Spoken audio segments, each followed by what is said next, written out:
What if Bail Organa betrayed Obi Wan and Yoda? How would that change things? Let's find out. So in this timeline, after donning the suit, Vader makes finding Obi-Wan his priority.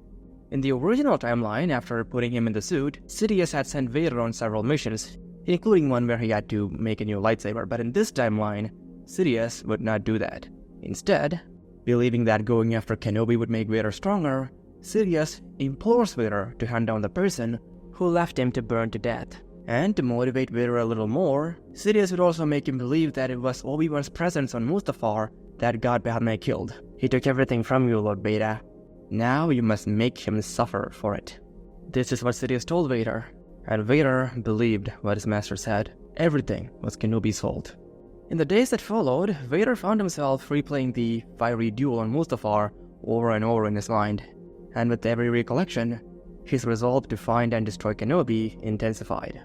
And Sidious, capitalizing on this obsession, presented Vader with Yoda's lightsaber, the very weapon the Jedi Grand Master had dropped during his failed attempt to kill Sidious in the Senate. So this right here is a huge deviation from the original timeline. A Sith lightsaber is not given, it has to be taken. This was the belief that at least the rule of two Sith held. But here, Sidious makes an exception, as he sees that Vader right now has no patience to hunt down a Jedi to make a lightsaber. Use this relic to forge a new tool of vengeance, Sidious suggested, presenting Vader with Yoda's saber. And Vader, embracing the idea, took the saber and poured his anger into the kyber crystal within the Grandmaster's saber. And as a result, the crystal, once a vibrant green, slowly darkened, absorbing the Sith Lord's malice and turning a deep blood red. So side note, this is how a Sith lightsaber is made red. It is done by taking a Jedi's lightsaber, removing its kyber crystal, then corrupting the kyber crystal with negative emotions like anger or hate. This process can be seen both in the Vader comics and in the game Jedi Survivor. Anyways, after the crystal was bled and the lightsaber turned red, Vader modified the hilt of Yoda's saber to fit his style, creating a weapon that not only symbolized his transformation, but also served as a conduit for his rage against Kenobi. Again, this is not how a Sith is supposed to acquire a saber, and Sidious told Vader the same, and added that Vader should think of this lightsaber as a temporary weapon, and that Kenobi's weapon should be the one that Vader should corrupt and wield. Anyways, with a weapon now acquired, Vader's thoughts turned to how Kenobi could have navigated the challenges of escaping Mustafar and hiding from the Empire. Vader began his meticulous research. He spent hours analyzing security footage, tracing Kenobi's steps backwards from Mustafar to Coruscant. And it was then that he saw it, a figure cloaked in the shadows of Padme's Starskiff. And as Vader went over the security recordings, he saw Kenobi discreetly entering Padme's ship. And it was then that the Sith Lord realized that Obi-Wan had not been aided by Padme in his movements. Someone else was helping him. Who else would dare? Vader murmured to himself, his voice a metallic echo. Names flashed through his mind. Allies of the Jedi, former Republic loyalists, but one name crystallized above all others. Bail Organa. The senator from Alderaan. The same senator who had transported Padme's body back to Naboo. A body that only Obi-Wan, as Anakin knew, could have taken off of Mustafar. So soon enough, Vader made his way to Alderaan, Bail Organa's home planet. As Vader's Star Destroyer loomed ominously above Alderaan, the sense of dread permeated the air of the peaceful planet. Accompanied by a massive Imperial fleet, Vader's arrival was swift and his purpose clear. The Dark Lord descended upon the beautiful ancestral castle of Bail Organa, where the senator lived with his wife, Breha Organa, and their newly adopted daughter, Leia Organa. Vader's clone troopers overran the castle, utilizing the security with chilling efficiency.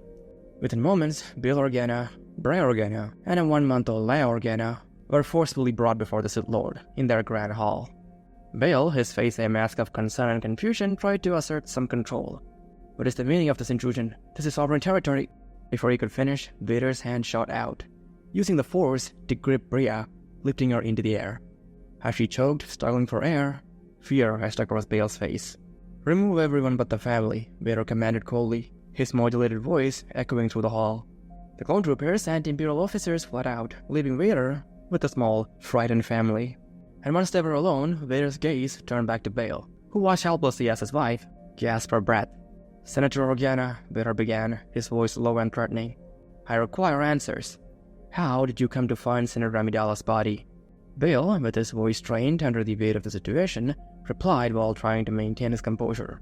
"We received an urgent communication from a medical facility on Polis Massa, an asteroid field in the Outer Rim. They informed us that someone had brought Padme there, and they found my contact information among her belongings. That's all I know, I swear it. Please, release her." Breha struggled for air, grew more desperate, her face turning red as her eyes began to water. Vader slightly relaxed his grip, allowing her to swallow a gasp of air. Bail's fear was palpable. Not just a fear for his wife and his child, but also a dread of something deeper, something he desperately tried to conceal. But Vader sensed it. "Do not take me for a fool, Senator," Vader's voice boomed. "There is more you are not telling me. Your fear betrays you." Bail, shaking with a mix of anger and terror, glanced at Leia, who whimpered softly in her crib nearby. "I have told you everything. There is nothing left to say." "I swear to you," he protested, his voice cracking under the strain. But Vader, unconvinced and incensed to the point of cruelty, flicked his wrist abruptly, tightening his invisible choke on Breha's neck. And then, with a heart-wrenching gasp, her body went limp, and with swift, ruthless motion, Vader summoned her corpse to his lightsaber. Breha's head fell onto the grand table, a gruesome testament to Vader's wrath. Bail screamed, a sound of pure anguish. Leia, startled by the commotion, began to cry. The wails of the infant seemed to echo Bail's grief, filling the room with a chilling symphony of despair. Vader again turned his menacing gaze back to Bail, who was now kneeling, helplessly beside his wife's lifeless body. "Your silence has cost you dearly. I will not be lenient any further," Vader threatened, his tone devoid of any compassion. Vader then told Bail that he knows he's hiding something, and that if the next words out of his mouth are lies, then he, Vader, would kill his child, and that how Bail's entire family killed in front of him, and then still find out where Bail is hiding, by whatever means necessary, and Vader could tell that Bail believed it. Outside the Grand Hall, the waiting clone troopers exchanged uneasy glances, their discipline unable to fully mask the discomfort they felt. The castle, once echoing with the grandeur of Alderaanian royalty, now resonated with a sinister chorus of screams, the clash of a lightsaber, and the distressing cries of a child, which eventually stopped. This is what the troopers outside heard. None dared to enter until orders were clear, and the command finally came when Vader exited the chamber. The Dark Lord's stride was unwavering, a grim determination etched into the movement of his black-clad figure as he walked past his troopers. His cape billowed silently behind him, an ominous shadow that seemed to swallow light. He paused briefly to address the officer in charge. "Secure the premises. Ensure there are no further disturbances," Vader commanded, his voice devoid of any emotion that might have betrayed what had just transpired inside of the family. Then, as the troopers entered the Grand Hall, the sight that greeted them was horrific. One of the clones, who had taken part in many battles during the Clone Wars, staggered to the corner, fighting back the urge to vomit. As the ominous silhouette of Darth Vader receded from the Grand Hall of the Organa Castle, leaving behind a scene marked by tragedy and silence, he moved with a single-minded purpose towards his ship. Upon entering his ship, Vader immediately contacted Emperor Sidious, his hologram flickering to life with a sinister glow. "Master," Vader's voice resonated with the news of his dark triumphs. "I have located Kenobi and also Yoda. Yoda hides in the swamps of a planet known as Dagobah, while Kenobi dwells on the sands of Tatooine." Sidious, his face a tapestry of malice and satisfaction, responded with a thin smile. "Excellent, Lord Vader. Your progress pleases me," Sidious said, his voice oozing with cold satisfaction. "Tell me, what of the Organa family? And the young child? What has become of them?" Vader's response was deliberately vague, his voice devoid of emotion. "The Organa, their family, will trouble us no longer," he intoned darkly. "Their future has been appropriately addressed." Sidious smiled wide and slightly. "Good, Lord Vader, good. Such is the fate of all who oppose us. Let their silence serve as a lesson to any who would shelter our enemies." Vader nodded once, sharply. "I will depart for Tatooine and end Kenobi, my master," Vader declared without any hesitation. And to this, Sidious agreed. As for whether Vader would fail again, Sidious had his suspicions, but he hoped Vader would not repeat the same mistakes as last time. And he further concluded that if Vader could not defeat Kenobi, he wasn't worthy of being a Sith. And so, Sidious agreed, following which Vader entered the transmission and prepared to head to Tatooine. But as he prepared to leave, Vader paused, And then he looked upon the lightsaber he had made. The lightsaber constructed from that of Master Yoda. And suddenly, a new, chilling thought crept into Vader's mind. An idea both macabre and symbolically powerful. A ruthless plan formed in his mind, a way to not only defeat Kenobi, but to utterly break his spirit before killing him. Why not destroy the teacher before the pupil? Vader mused to himself. Yoda's demise would send a clearer message. Bringing his head to Kenobi would not only signal the end of the Jedi, but shatter him completely. This is the plan that Vader came up with. And determined to execute his plan, Vader climbed into his starfighter. As he programmed the coordinates for Dagobah into the navicomputer, his mind was clear and focused on the mission. This mission was personal, a test of his powers, and a proof of his allegiance to the dark side. Vader also decided that he would not be taking his fleet with him. He could destroy Yoda with ease, Vader told himself. And as Vader's fighter detached from the docking bay and slipped into the void of space, officers and clones noticed the departure of Vader's starfighter. The communications officer tried to establish contact with Vader, adhering to protocol which dictated the monitoring and support of all high-ranking officials on critical missions. Lord Vader, this is Control. Do you require any assistance on your mission? The officer broadcasted through the comm. There has been a change of plans, Control. I require no assistance. If the Emperor inquires, inform him that I have departed for the Dagobah system, Vader said.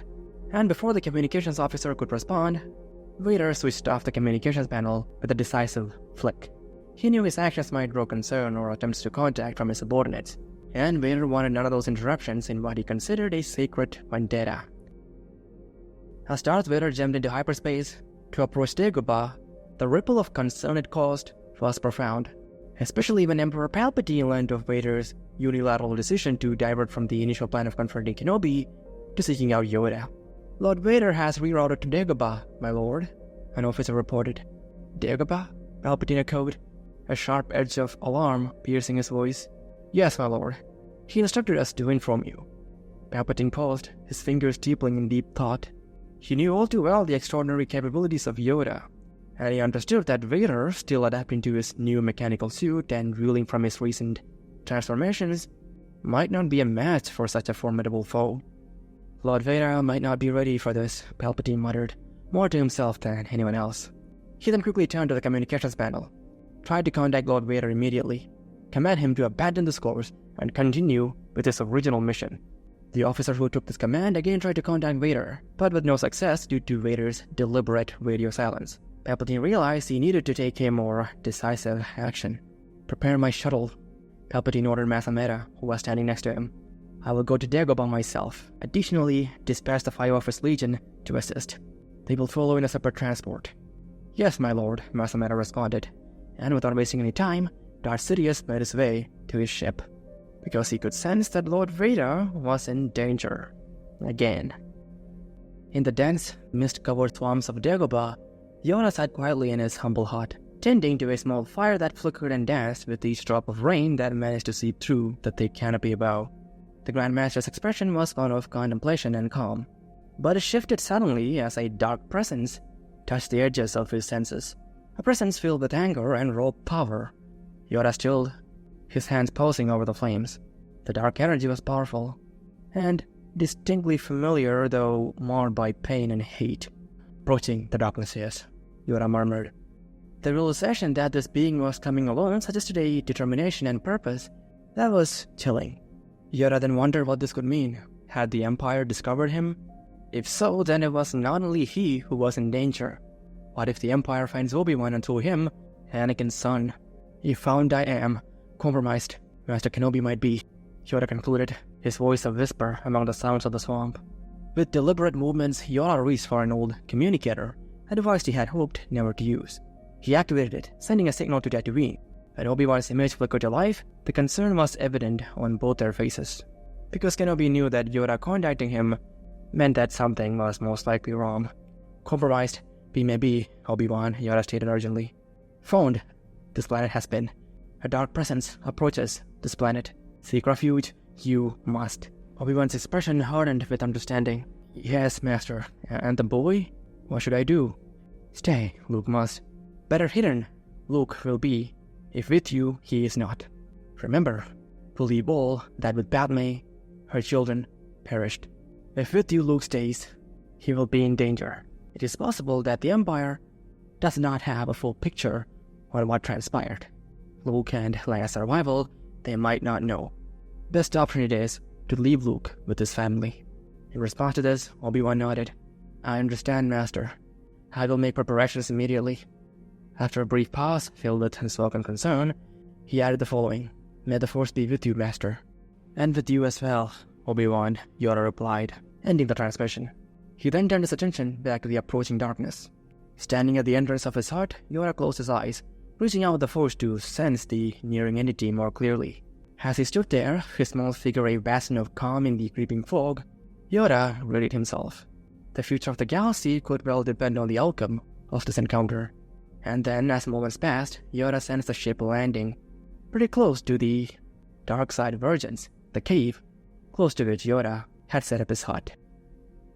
And coming back to Vader, moments prior to Yoda sensing his landing, as the Sith Lord starfighter streaked through the atmosphere of Dagobah, he found himself surrounded by the dense, murky mist that draped the planet. Despite his immense power in the Force, he was unable to identify Yoda's location or even sense his presence in the Force. The planet itself was a conundrum, saturated with a raw, primordial energy that seemed to scramble Vader's senses. So Dagobah was home to a particular anomaly in the Force, a dark side cave known formally as the Cave of Evil. This cave, saturated with dark energies, was a natural vergence in the Force, a place where the dark side was unusually potent. Such places often acted as mirrors, reflecting and amplifying the innermost fears and darknesses of those who dared to enter. For Yoda, this cave served a dual purpose. It was not only a place for introspection and confronting his personal demons, but also a strategic hideout. The overwhelming dark side energy of the cave effectively masked Yoda's strong light side presence, making it nearly impossible for anyone to detect his presence on the planet. This was the problem that Vader faced in finding Yoda. But fortunately or unfortunately for Vader, even though he couldn't feel the presence of Master Yoda, he could feel the strong dark side presence of the cave, the vergence of the dark side. And as he was piloting his starfighter through the atmosphere of Dagobah, Vader felt a compelling draw towards the surge of dark energy. And Vader reasoned that if Yoda were hiding anywhere on the planet, the vicinity of such a powerful dark side location might be possible, either as a beacon or a decoy. Thus, Vader piloted his craft towards the source of the dark energy he was sensing, since it was really the best lead he had, because scanning the entire planet for a tiny being such as Yoda was not something he could do in his single starfighter. As he approached, Vader sensed the cave's eerie call. It was as if the dark side itself was whispering secrets, urging him closer. And then soon enough, as the landing gear of Darth Vader's starfighter sank into the soft, wet soil of Dagobah, the planet's dense, swirling mist seemed to close in around him. The atmosphere was heavy, laden with moisture and a palpable sense of foreboding. Each step Vader took was met with the squelch of mud and the distant calls of unseen creatures, their cries echoing strangely through the thick fog. The environment was indeed dark, misty, and profoundly uncomfortable, qualities that seemed to mirror the darkness within Vader himself. And the fact that the darkness of the night would soon envelop this side of the planet did not make things any more comfortable. Vader paused, taking a moment to survey his surroundings.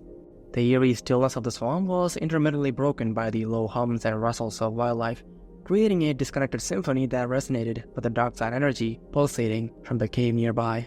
The Cave of Evil loomed before Vader, its entrance marked by gnarled vines and an almost palpable darkness that seemed to beckon him closer into the cave. As he approached, the dark side energies intensified, stirring a whirlwind of emotions and memories within him. Vader's connection to the Force deepened, his mind becoming a battleground of past and present, light and shadow. And right then, just as he had reached the mouth of the cave, with his connection to the Force growing, Vader felt a disturbance, a familiar presence he had not sensed in a month or so. It was faint yet unmistakably potent, a presence that spoke of wisdom and immense power. Vader stopped abruptly, his hand instinctively moving towards the hilt of his lightsaber. Turning slowly, Vader scanned the shadowy environment behind him. The presence was elusive, yet it was definitely there, weaving through the dense underground and the mist that blanketed everything. His breathing apparatus emitted a steady, mechanical rhythm. The only constant sound amidst the shifting silence of the swamps. And then, as Vader kept looking around with his cybernetically enhanced eyes, the presence became clearer, more defined. Yoda, the ancient Jedi Master, stood a short distance away, his figure small yet imposing against the backdrop of the dark swamp. As the heavy mist of Dagobah's night closed in around them, the only source of light were the bioluminescent flora and the light from the control panel on Vader's suit. But these lights were soon overshadowed by the menacing glow of Darth Vader's red lightsaber as he ignited it. The saber's harsh, sizzling sound sliced through the swamp's natural chorus, a stark reminder of the dark purpose that drove the Sith Lord. Yoda, standing calmly a short distance away, sensed the familiar energy emanating from the weapon. And then, without a word, Vader launched forward, driven by a relentless desire to end the confrontation as quickly as he can. Getting to Kenobi was the main goal. Fighting Yoda, just a trivial pursuit to aid in Kenobi's pain, as Vader saw it. His enhanced visor cut through the darkness of the swampy night, giving him a clear view of his target. However, Yoda, despite his small stature, advanced age, and the lack of a lightsaber, called deeply upon the Force, moving with the agility of someone far younger. His movements were fluid and unpredictable, a dancing flicker of light against the overwhelming darkness. Vader's mechanical limbs powered his movements with brute force, but they lacked the subtlety and finesse of Yoda's technique. Each swing and thrust he made was met with deft parries or nimble dodges. For all his effort, the best Vader could achieve was a slice through the edges of Yoda's robe, the fabric fluttering to the wet ground as the only casualty of Vader's attack. And then, as this went on for a few moments, Yoda saw an opening and seized it. And using this opening, he leapt backwards into the shadows, his figure momentarily blending with the darkness. Vader then scanned the environment, looking for the Jedi Master. And then suddenly, without warning, the sounds of the swamp and the hum of Vader's lightsaber were broken by the rumbling of disturbed earth and falling rocks. Yoda, unseen but undeniably close, had used the Force to hurl large stones at Vader. The Sith Lord's saber moved in a blur, almost, cutting through most of the incoming debris, but the barrage was enough to distract him. Amidst this chaos, a large boulder forced Vader to deflect it heavily with the Force, momentarily exposing him to an attack. And seizing the moment, Yoda reappeared like a wraith from the shadows. With the surge of the Force, he targeted a critical component on Vader's suit, the control panel embedded close to his chest. With a swift motion guided by the Force, Yoda pulled at the control module, effectively ripping it from the suit's systems. And as soon as this happened, Vader staggered, the sudden disconnection causing his breathing rhythm to falter and his movements to slow. The feedback from the damaged suit sent shocks through his body, his vision momentarily blurring. The towering figure of the Sith Lord swayed, grappling with the sudden vulnerability imposed by the loss of his suit's control system. And then, as Darth Vader struggled to regain his balance, grappling with the sudden shock to his system, Master Yoda wasted no time in capitalizing on the opportunity. With a quick, forceful push imbued with the strength of the Force, Yoda sent the faltering Sith Lord stumbling into a cluster of jagged rocks. The collision was jarring, momentarily stunning Vader and leaving him vulnerable. And Yoda, his form a blur of movement, swiftly pulled Vader's lightsaber from his grasp. The weapon, now in Yoda's hands, seized its ominous home. And following this, seeing as how the dark figure before him was weakened, Yoda then used the Force to pull away the mask of this mindless beast. And as the mask clattered to the ground, the face of Anakin Skywalker, scarred, pale, and distorted by pain and anger, was revealed under the dim light provided by the swamp's bioluminescent flora. And seeing this, Yoda understood why he sensed a familiarity with this beast. The face before him was unmistakably that of Anakin Skywalker, yet marred and twisted into a visage he barely recognized. He radiated a darkness so profound it was as if Anakin had indeed died, leaving only this shadow in his place. The sight of Anakin's disfigured face reflected back Yoda's own perceived failures, his inability to guide Anakin away from the dark path that had ultimately consumed him. Yoda's expression, filled with a mix of sadness and resolve, softened slightly as he addressed Vader. "Anakin." Yoda's voice was a whisper, laden with the weight of unspoken regret and sorrow. Yoda then looked at what Anakin had become for a moment, and then looked away. "Gone you are, young Skywalker, consumed by Vader." As for Vader, weakened and disoriented, He offered no response to Yoda's words. His breathing labored and uneven through the damaged suit, but still Vader made an attempt to stand up again. The dark presence Yoda sensed in him growing, an abyss threatening to engulf what little remained of the man he once knew as Anakin Skywalker. Feeling a profound sadness over Anakin's fate, Yoda spoke softly, a heartfelt apology to his perceived failures. "Forgive me, Anakin, for not seeing the darkness that awaited you, for failing to guide you." His voice was heavy with regret, echoing through the misty air. And following this, Yoda activated the red saber, its glow casting an ominous red light on the scene. Moments after the conclusion of his encounter with Vader, Yoda hurried towards the ship Vader arrived in, aware that the Empire would soon follow Vader. Entering Vader's ship, he quickly prepped it for departure, his movements practiced and efficient. As the ship lifted off from the swampy grounds of Dagobah, Yoda set the coordinates for space beyond the Empire's immediate reach. The solitude of hyperspace awaited him, a momentary respite to gather his thoughts and plan his next move. His first instinct was to contact Bail Organa, to warn him and discuss their dwindling options, but as he activated the communicator, a chilling realization dawned on Yoda. Bail Organa was one of the very few individuals who knew of Yoda's location. The possibility that Bail could have been compromised became a huge possibility in Yoda's mind. And so, with a heavy heart, Yoda deactivated the communicator, deciding against trying to make contact with Bail. Instead, Yoda reached out to Obi Wan Kenobi. The connection took painfully long to establish, each passing second amplifying Yoda's fears that Obi Wan too might have fallen. But finally, Obi Wan's image flickered into view, his appearance resembling a Tusken Raider, a disguise well suited for anyone hiding out on Tatooine, Yoda figured. "I have moved into the desert, Master," Obi-Wan's voice came through, a hint of weariness in his tone. "This is the best disguise I could manage under the circumstances." Relief washed over Yoda, yet the gravity of their situation remained. "Compromised we may be," Yoda responded, his voice grave. "Find a better refuge, we must." Together they began formulating a plan, discussing potential safe havens and new strategies on how to protect the remaining hopes of the Jedi Order and the galaxy. And as for Yoda's encounter with Anakin or Vader, the Grandmaster chose to spare that information from Obi-Wan for the time being, as they had more immediate concerns. As they talked, Yoda's ship streaked across the stars, the future uncertain but their resolve unbroken. Their conversation was a blend of strategy and caution, each aware of the immense responsibility still resting on their shoulders. As Emperor Palpatine's shuttle descended through the murky atmosphere of Dagobah, the heavy mist enveloped the craft like a shroud. The Sith Lord, surrounded by a contingent of the Empire's elite, felt a twinge of unease, a sensation long unfamiliar to him. Sidious stepped into the soggy ground, his black robes barely touching the mud. The Imperial troops then fanned out, surveying the area for Darth Vader. And quickly enough they found what remained of Darth Vader. They then alerted Sidious, who approached the area and then motioned away the Imperial forces with a mere flick of his hand, demanding privacy. And as a result, they retreated, leaving Sidious alone with the remains of Darth Vader. The sight that greeted Sidious was grim. Vader's imposing figure was now a crumpled heap beside a cluster of jagged rocks. Insects had already begun to claim the body, nature taking its relentless toll.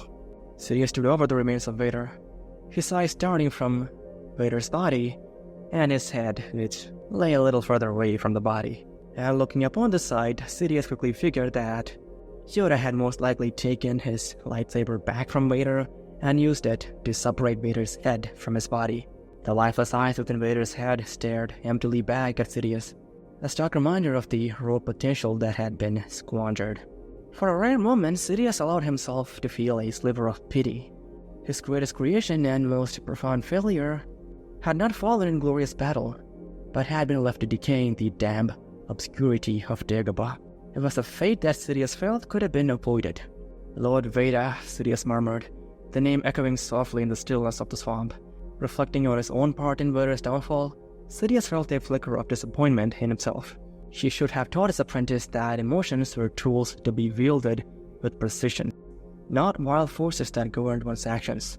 In this he realized he had failed Vader, by not instilling in him the necessary discipline to prevent such a downfall. But there was no use thinking of all this now. Sidious then turned his attention to the dark energy emanating from nearby, the Cave of Evil. He could sense its power, a natural wellspring of dark energy that he surmised had obscured Yoda's presence. Clever, he murmured, recognizing why Yoda had chosen such a place for refuge. And following this, realizing that Yoda must have escaped using Vader's ship, Sidious made a decision. There was nothing left to gain from lingering in this forsaken planet. Leave him, he instructed the officers waiting at a distance. This planet will be his tomb. Let the swamp consume him. It's fitting, in its way. With that, Sidious turned his back on the scene, his cloak trailing behind him as he walked back to his shuttle. The Dark Lord paused briefly, casting one last glance over his shoulder at the lifeless form of his former apprentice. Some form of insect had landed on Vader's face, his tiny form crawling over his dead eyes as they looked back at Sidious. As for what happened after this, well, Sidious, he never really cared for Obi Wan or Yoda, and never really considered them threats. And that wouldn't change even here, because the reason Vader died was because he went out of his way to seek out Yoda, who Sidious believed just wanted to live out his final days in solitary exile. So even here, point is, Sidious would not consider Yoda or Obi-Wan threats, and wouldn't divert any of his attention to them. Instead, he would divert all his focus towards Project Necromancer, which is what Sidious really cared about. He wanted to live forever. And along the way, Sidious might look for another apprentice. And that's how Sidious would run things. As for Obi Wan and Yoda, they would eventually meet up, quite possibly on Tatooine, concealed from the Empire, and they would plan their next moves. Maybe Yoda would convince Obi and Beru to let Obi Wan and Yoda train Luke. Because of everything that happened on Alderaan, both Jedi would see that going there would not be wise. And the current status of Princess Leia was unknown to them. It's not like there was anyone left for them to ask. And as for Yoda's lightsaber that Vader had corrupted, Yoda would soon figure that it's his own lightsaber and would purify the corrupted kyber crystals. And when a corrupted crystal is purified, what that does is produce a white blade, which by the way is how Ahsoka got her white lightsabers. And so that's how things would stand in the galaxy. Only thing certain was that Darth Vader was dead. Anyways, that's it for this video. If you liked it, do leave a like and do check out my Patreon if you have the time, link is in the description. And goodbye. Stay hydrated.